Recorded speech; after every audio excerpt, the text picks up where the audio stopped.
चला पटकन समजून घेऊया भारताच्या नव्या अर्थसंकल्पात नेमकं काय आहे आणि आपल्यासाठी ते का महत्वाचं आहे.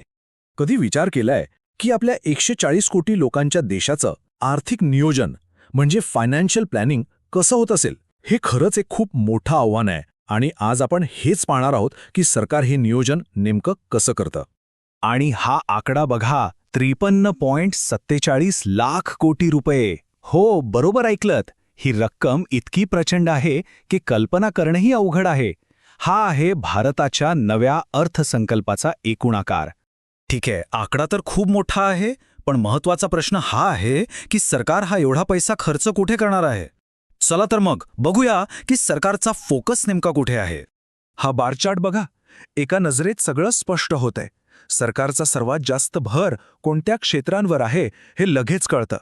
वित्त, संरक्षण आणि रस्ते वाहतूक ही 3 क्षेत्र सगळ्यात पुढे दिसताय. आता जरा आकड्यांमध्ये खोल जाऊया. वित्त मंत्रालयाला बघा, जवळजवळ 20 लाख कोटी रुपये. त्यानंतर संरक्षण, रस्ते आणि रेल्वे यांचा नंबर लागतो. ह्यावरून सरकारची प्राथमिकता अगदी स्वच्छ दिसते. या बजेटमधली एक सगळ्यात मोठी गोष्ट म्हणजे पायाभूत सुविधांवर दिलेला प्रचंड भर. कारण देशाच्या विकासाचा पायाच यावर अवलंबून असतो, नाही का? पुढे जाण्याआधी एक शब्द समजून घेऊया, भांडवली खर्च किंवा कॅपिटल एक्सपेंडिचर. आता हा काय प्रकार आहे? सोप्या भाषेत सांगायचं तर हा तो खर्च आहे ज्यातून देशासाठी काहीतरी कायमस्वरूपी उभं राहतं. जसं की नवीन रस्ते, पूल किंवा अगदी फॅक्टरीज. याचा फायदा पुढच्या अनेक पिढ्यांना होत राहतो. आणि याच भांडवली खर्चाचं महत्त्व या चार्टमध्ये दिसतंय. बघा, एकूण बजेटपैकी तब्बल 12.22 लाख कोटी रुपये फक्त आणि फक्त अशा कायमस्वरूपी मालमत्ता बनवण्यासाठी बाजूला ठेवले आहेत. देशाच्या भविष्यासाठी हे एक खूपच सकारात्मक पाऊल आहे. आणि या इन्फ्रास्ट्रक्चरच्या गाणीला 2 मोठी इंजिनं लावलेली दिसतायत.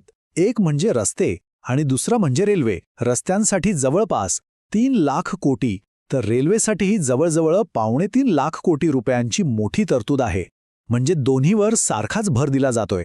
बरं, तर फक्त रस्ते आणि पूल बांधून चालणार नाही, बरोबर? लोकांचं आयुष्य, त्यांची प्रगती हेही तितकंच महत्त्वाचं आहे. त्यामुळे आता आपण बघूया की सामाजिक आणि टेक्नॉलॉजी क्षेत्रासाठी बजेटमध्ये काय आहे. ही यादी बघा. ग्राहक आणि अन्न पुरवठा, ग्रामीण विकास, शेती, शिक्षण, आरोग्य या सगळ्या मूलभूत गरजा आहेत. या क्षेत्रांना मिळालेला निधी दाखवतो की सरकारचा भर लोकांच्या पायाभूत गरजा पूर्ण करण्यावर आहे. कारण शेवटी एक सशक्त समाज हीच तर देशाची खरी ताकद असते. एकीकडे लोकांच्या आजच्या गरजा तर दुसरीकडे देशाचं भविष्य.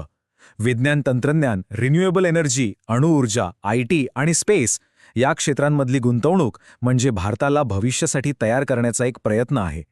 ही एक बॅलन्स्ड स्ट्रॅटेजी दिसतीये. आता या बजेटमधल्या एका मोठ्या गेम चेंजिंग घोषणेबद्दल बोलूया. ही घोषणा भारताचं डिजिटल भविष्य पूर्णपणे बदलू शकते. सरकारने एक नवीन धोरणात्मक पाऊल उचललं आहे.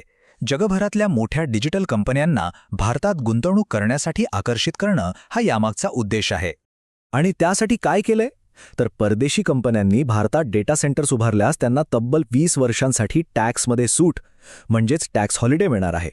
20 वर्ष ही एक प्रचंड मोठी ऑफर आहे, ज्यामुळे नक्कीच मोठ्या कंपन्या इकडे आकर्षित होतील.